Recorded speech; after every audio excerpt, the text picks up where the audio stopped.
Hello and welcome to an overview and flip through of Uneasy Lies the Head. I have right here the production sample of the Royal Edition. This is the version that has a bunch of cool stuff in the box.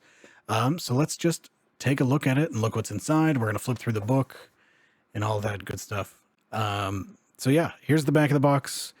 I've got the tagline here, embroil yourself in royal court intrigue, a little summary of the game, and then just all the bits that are included, which we'll see in a second. So let's get to it. Yeah, this is the Royal Edition. This is the version that if you back the Kickstarter and you backed at the highest tier, you're going to end up getting this box that was kind of added towards the end because it wasn't that much more in the production scale, and I really like the box. So let's take a look at what's going on. We have Hungry Out of Habit. This is the companion world building game for Uneasy Lies the Head. I think we'll flip through this at the end of the video, so keep an eye out for that. We've got the 10 custom dice. They're really great. They sound great to roll. They feel great to roll. And the core dice mechanic in Uneasy Lies the Head involves looking for different faces. So I wanted to emphasize a picture instead of the number because it's fun.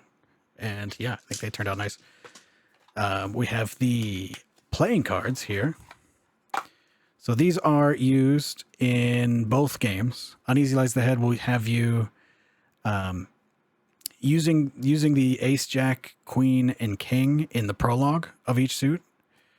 And then Hungry Out of Habit will have you using, I believe it's 2 through 6 in each suit. So it has what they're used for. So in Hungry Out of Habit, these are surpluses in spades, in diamonds. Whereas Hungry Out of Habit, hearts are peers, and so that's listed there for a nice easy reference. And these are nice thick cards. I'm really happy with how these turned out. Each one has a different piece of historical art, royal court related. Next we have the token sheet. Both games use, each player just needs like a handful of tokens, and they can be anything, so I figured I'd include these. So each player will just choose one of these colors and then get those tokens. It also has this focus player. This is just to keep track of whose turn it is. And then this, which is the current row. We'll get to that in a bit. But just a little nice to have stuff for if you get the box. The last three things in the box, we have these play sheets, which when we flip through the book, it'll be clear as to what these are for. But there are 8 of them. So for the main part of the game, we have these, which are the plan preparation sheets. So the game has 12 of these plans. They're like Apocalypse World moves mixed with Firebrand style games, mixed with a few other things. And so you prepare them with these, and those are here. And then the other part of this side is player reference. So each player gets a little reference for how the dice rolls work, how scene setting works, a few of the main terms in the game. And then on the back of these are for the prologue. So this is going back to using the playing cards. And you'll see here, the back of the plan preparation. This is like the prologue sheets. To create your characters, you'll be choosing from the different things on these sheets. So you'll pick a title or two. You'll decide where you hail from, get some laws and rumors going. And you see they have playing cards, and there's some rules. When we go through the book, we'll talk about that a little more. And then we have references for the different types of assets. This is what the playing cards correspond to. So like I said, hearts are peers. So here's just some examples that you can use to kind of kickstart your creativity. And then finally, an overall prologue reference, and then a reference for the end of the prologue where you set the rankings and do all this fun stuff. So that's what those are. We also have sheets for Hungry Out of Habit. Like I said, the companion game. Here, let's clear stuff out that we've already talked about. Here are the sheets for Hungry Out of Habit. If I can remember how I redid this. Yep, there we go. Cool. As this front says, this is the buffet. So Hungry Out of Habit, very similar to the prologue in Uneasy Lies the Head. You'll be kind of selecting things from these sheets. And so there are 6 different sheets that have commanders. You're going to create commanders. You're going to create towns. You're going to tell stories. You're going to describe locales in this world building game. And then each of those, so when you make the jovial commander, you also make some stuff with the 2 of clubs and the 5 of hearts, and you'll see how that goes. Because because the back of these, where is it? Oh, here it is. The suits correspond to different things in here, like I was talking about earlier. So you got castles, clubs make you castles, hearts make you landmarks, spades make you terrain, and diamonds make you surplus. So everything here just references in the back of the buffet sheets are the references for how to use the yarn, because this is a game that uses loops of yarn tied in this fisherman's knot to kind of represent your kingdom. So each player has a loop of yarn that they're wrapping around the stuff at the table, and the table is turning into a whole map. We'll talk about that in more detail in a second, or towards the end of the video when we flip through the game. But yeah, here's the diagrams for how to fold stuff. And then I had a little extra space, so here's Albert Durer's peasant and his wife. And is there one more? Yeah, as well as 3 peasants in conversation. Okay, the main event, the whole point of it all, Uneasy Lies the Head, the book. If you just ordered the book, this is what you get. It has all the rules you'll need to play, and then you'll just have to print out some of this stuff that comes in the box. And either way, you'll have to print out 1 or 2 things. So you're not, you're missing out on some nice polish, but you'll still get the same game experience. So yeah, let's flip through the book. Yeah, here we go. Here's the front cover. We open up. I put some flaps so I could do a fuller version of the front art, which is Raytan or the Fall of Poland by Jan Matejko. Just really great. Kind of conveyed the vibe of what I want, and reading the story of what's going on in this painting it's all very interesting stuff. So yeah, let me make sure this is flat on the ground or flat on the table so that you can see it. And yeah, so we got a little overview here. On the back, we've got a slightly different overview. The ISBN, some player count stuff. So if you're picking this up at the store, you should hopefully get an idea of what's going on, and of course want to play it. So yeah, title page here, credits. I did the game design. Sasha did the editing and many other support. All of the art is from the public domain. Like I said, old kind of Renaissance type stuff, which is cited as it appears. Some thanks, a little bit about the title of the game, Uneasy Lies the Head, which is often misquoted as Heavy Lies the Head. It comes from Henry IV, Part 2, Act 3, Scene 1 from Shakespeare, where King Henry is ranting about how he can't sleep, and ends that rant with Uneasy lies the head that wears a crown. Yeah, let's look through the book. So we start off with a kind of description of the game, as any game should. Walks you through what everything is, plot and scheme as antagonistic members of royal court, embody titles to let you rule as the monarch, love as the paramour, wage war as the claimant, pray as the absolver, and more, and prepare divisive plans to spread rumors, enact laws, host festivities, propose duels, and more. Uneasy Lies the Head is a whole new game system designed from the ground up to give players a framework for interactive, competitive, political role-playing, and it just kind of continues on like that. Yet the idea is highly competitive in that all your characters are going to want different things, and so you're going to go head-to-head in dice rolls. You're going to get in each other's way, and whether you succeed or fail the dice rolls, like just to make sure that feels good, succeeding and failing should be just as fun. It's just a matter of, do you get what you want, or do you have a new challenge and a new grudge that you have to deal with? So the game then works through the 5 pillars. This is very much a game that has a handful of relatively simple mechanics that are all rotating around each other. And so this is just letting you know, hey, I'm going to explain the public record. I'm going to explain plans. I'm going to explain rankings, assets, and dice rolls in order. There's no way to talk about one without talking about the other. But stick with it, and by page, whenever that's done, so there's assets. By page 30, you will have a pretty good idea of how this game is played, and then the rest will just get you that last couple of steps. So yeah, what are those? The first off is the public record. Here is the page about the public record. It gives you the steps for using it. So the idea here, it'll let you know, like, to play Uneasy Lies the Head, you'll be stepping through the rows of the public record. And here are the steps for each row. So already you kind of have an idea for how the game works. We have a picture of the public record towards the end of this section. And yeah, it's styled after like a medieval calendar. It has just these rows. And so the first row you're going to start, it's going to be empty. And we'll talk about that in a second. Yeah, when a row is empty, basically somebody's going to set a scene, and then you'll role play that, and at the end of that scene, you will add a plan to a later row. So everything starts empty, but after every scene, something's going to get added, and that's how kind of the game is going to build on itself as you go on. So yeah, those are the steps for each row. Is if there's a war, which that's a specific plan, don't worry about that yet. But if there's a war that hasn't concluded, you have to resolve it, or you have to do the next step. If the row that you're on has one or more plans, resolve the topmost one, follow the steps. Then the focus player sets a scene. If a plan was resolved in step 2, that plan is going to give a prompt to the player. Then you role play the scene. You roll dice if you have to. Then the focus player will prepare a plan or refresh assets. We'll get to that in a bit. Then the focus player is going to pass the focus player marker, because it's just basically you're taking turns doing scenes, but not necessarily the plans aren't going to go in the same order because they have different times, different number of rows that you put them down. So they'll resolve in a different order than they were prepared.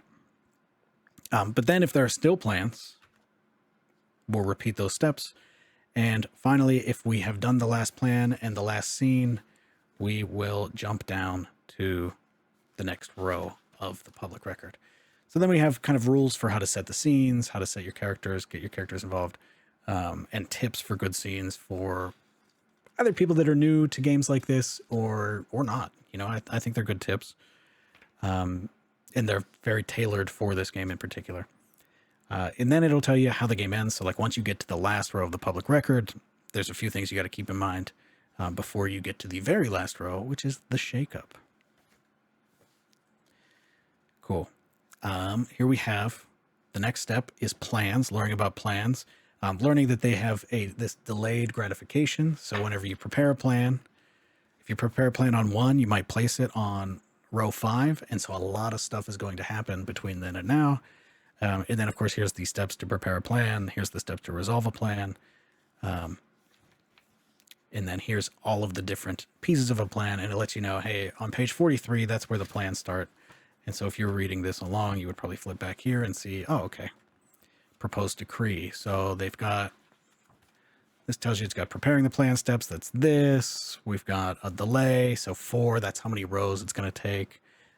Difficulty, if there's going to be a die roll, the difficulty is going to set the difficulty for the roll. Some steps for before rolling, and then make and mar are what happens when you roll. So, okay, you've got that. And now we learn a little bit about the plan preparation sheets. These are the little play sheets that I just showed you from the box, or they'll be printouts, like I said. And they've got 4 plans on them. You'll put one of your tokens on the little shield and add it to the public record and move along. But also on those, we're going to talk about rankings. So also on those sheets are this little ranking zone. So in Esteem, so there's the 3 sheets, Esteem, Knowledge, and Power. In each of those, you're each going to be ranked accordingly. So the player at the top here, that's the player with the highest Esteem. And that's what is going on in the ranking section, is just letting you know, like, that's how it works. It's going to update every time the public record crosses a little wavy line. So flipping back to that real quick. When we cross this wavy line, that means we update the rankings, and we update the rankings based on the plans you prepare. So if you prepare spread propaganda, your Esteem is going to go up. To go up in a thing, you have to do the thing. That's kind of the idea, and what these next couple pages talk about. And then I give an example of how that updates, because it can get to be a lot. If you have a bunch of players, they're all bouncing up and down. It can shake things up quite a bit in a way that is fun. Cool. So a lot of the plans involve a dice roll, and some of the scenes will involve a dice roll as well. So that's what this is all about. Here's all the steps.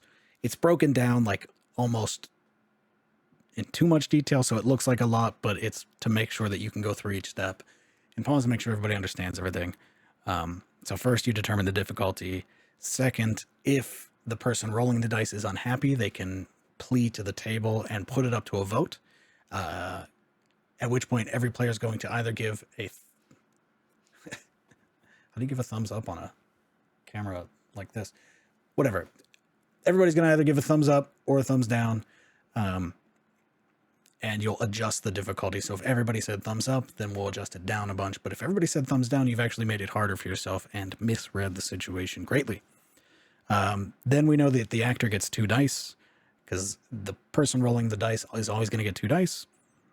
And then you can leverage your assets, which we haven't talked about yet. But you're going to have all these note cards at the table. Each asset will give you a die. Then everybody's going to roll their dice, because players who aren't involved can leverage assets to get dice themselves. And if they do that, they're either going to help you or hurt you in in your dice roll.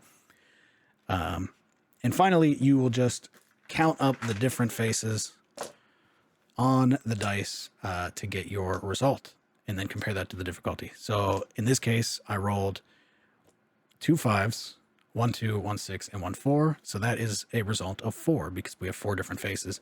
And let's say that this player rolled these 2 to interfere, and then I rolled these 3. Normally I would have a result of 2, because I got 1 3 and 1 1, but because this interfering player rolled a matching die, that cancels. Now my result is 1. Oopsie, I bet I really am going to mar this. Next page is talking about in-scene roles. So this is kind of more traditional role-playing stuff, where if you're doing a scene, if you're role-playing a scene and you don't quite know how to resolve it, and one of the conditions is met on when to call for a roll, you can roll the dice and shake the scene up that way. And then just examples of the dice rolls, just so you fully understand what's going on.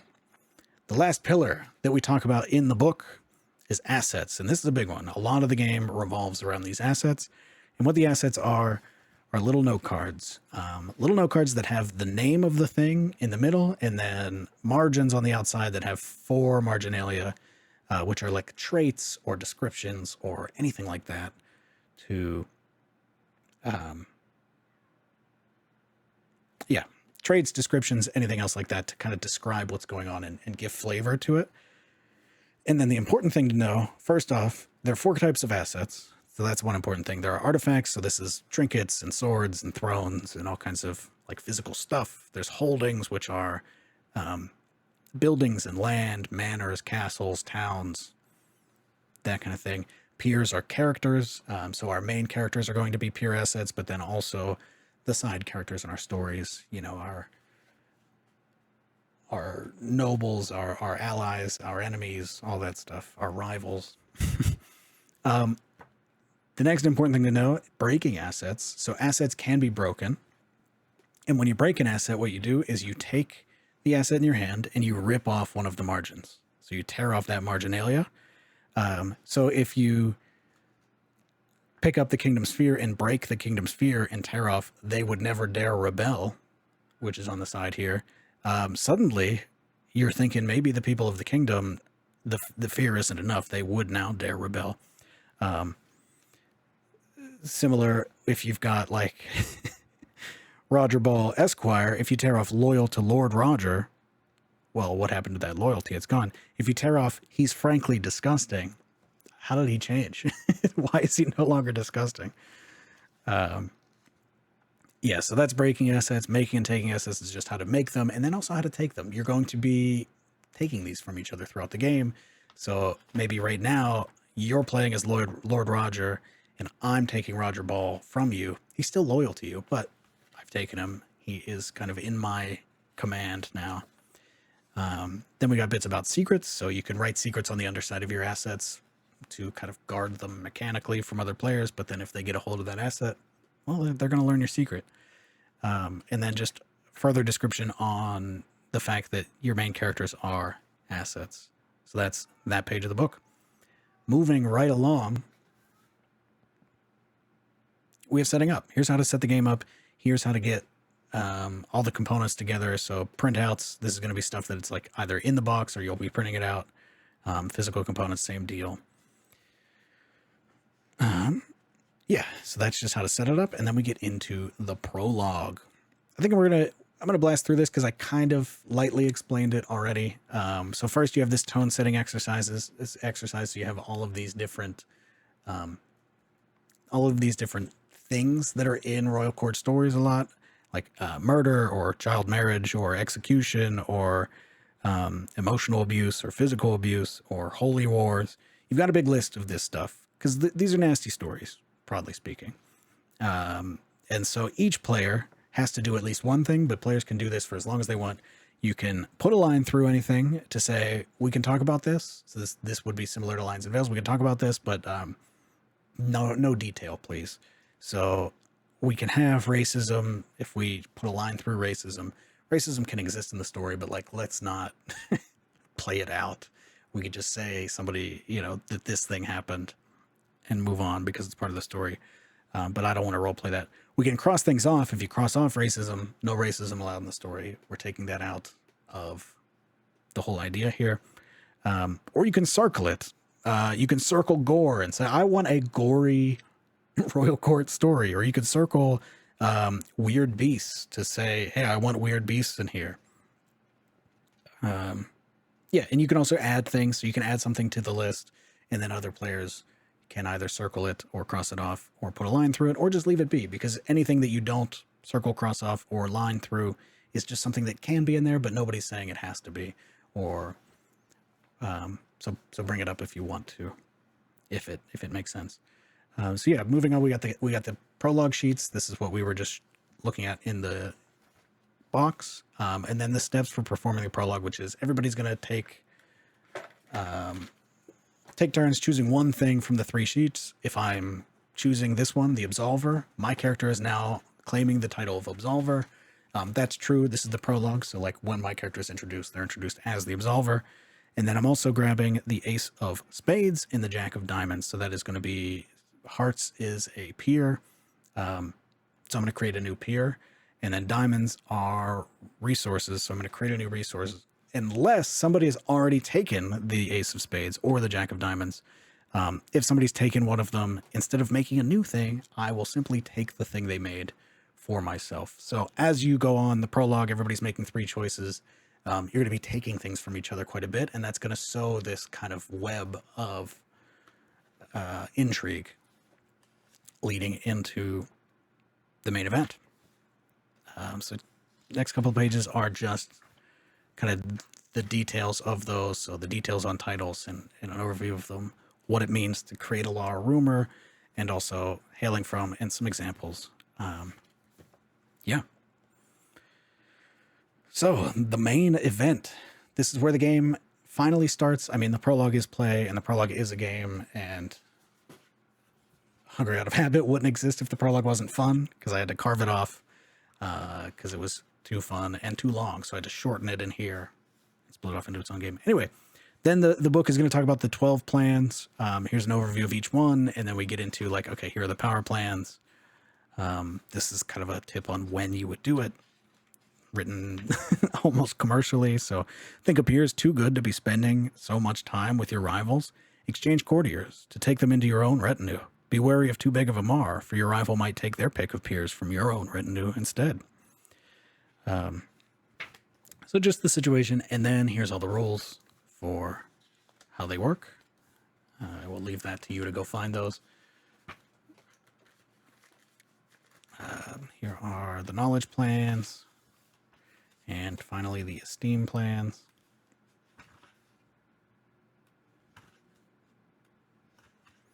And then finally the shakeup. If you remember way back in the video, at the end of the public record is the shakeup. And so this is the last thing that happens in our game. You might play a second game, like take the same characters into a new public record, but the shakeup is the very last thing in the public record. It's kind of a chance to do a big season finale. It's sort of formatted like a plan, but one that everybody takes part in that you'll be rolling dice based on your assets, and based on the result, you'll perform different things, and then you kind of play them out and see what happens in the shakeup. Next part of the book is the facilitator's guide. So just here's how you run this game. I've broken out like all of the different things that I do whenever I am running the game. So advancing the public record, writing on the public record, making sure people are leveraging assets right, directing plan resolutions, so like just facilitating the rules, a bunch of other things like that, as well as like speeding up slow scenes and making sure everybody's still having fun. So we've got a section about emotions and taking breaks, and like if everybody if there's bleed happening, how to, just advising people to think about that, because this is a game where you might get into a huge argument and yell at each other, and that might be fine, but I want to make sure everybody's comfortable playing the game when they play it. Just some guidelines on how to teach. I will be making a how to play video in the coming weeks, so you could just use my video, but if you don't want to do that, which I wouldn't do, because I just like teaching games to friends, here is kind of an overview of how I would do it in like a little script at the beginning. Directing scenes, like I said, speeding up slow scenes, directing them as a facilitator is kind of a good idea to make sure that everybody's punching forward and not spending too much time on stuff so you can get to the exciting moments later. The next zone is plan clarification. So there are the 12 plans, and they are all relatively clear, but I wanted to put in both why it's in the game, why you might use it, and then just some examples of questions that I thought you might have, or confusion you might have with it. So each of the 12 plans has a little bit, obviously some more, some less.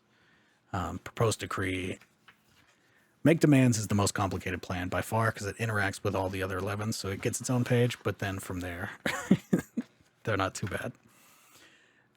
Just some tips on how to adjust the length, because it by default is a 2 to 4 session game to get through the whole public record unless you're really blazing through your scenes. So this is how you can do it faster. Just some ideas. Here's some tips on hacking the game. And also on licensing. So if you make a hack, or if you make a new prologue or any kind of content for it, here's just like the text you have to include, and you can use this little logo to say like, oh yeah, it comes from Uneasy Lies the Head, so this game wears the crown.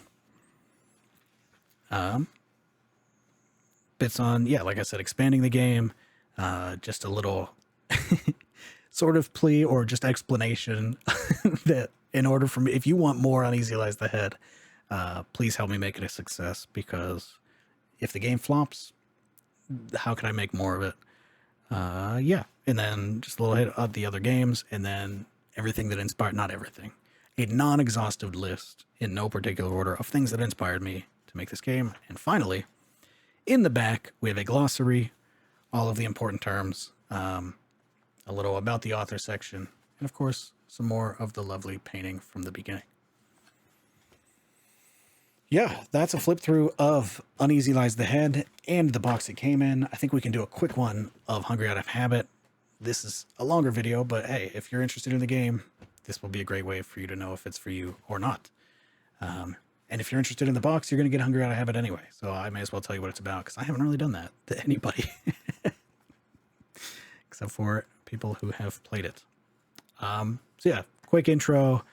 This is a game where you're making kingdoms, and these kingdoms are represented by these loops of yarn around the table. So if your loop of yarn like encompasses something, that thing is in your kingdom, and you're going back and forth, taking turns doing things like the prologue in Uneasy, selecting from these plates. So we set the game up, we create our kingdoms. So this is when we're going to go through all the knot tying. You're going to make a couple of commanders. You're going to make a castle that's like your home castle, and you're going to make a landmark, and that's going to be some big thing that you place on the table.